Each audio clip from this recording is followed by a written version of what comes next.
Hello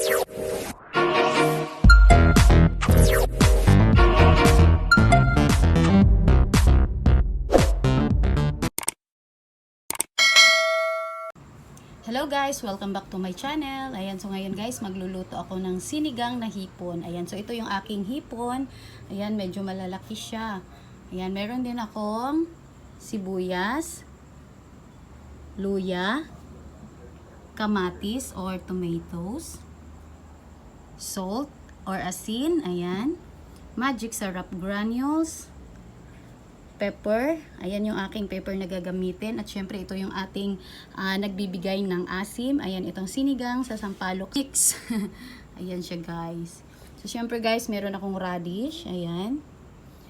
Ayan, meron din ako siling green. Ayan. And syempre guys, itong kangkong. At syempre meron din akong water.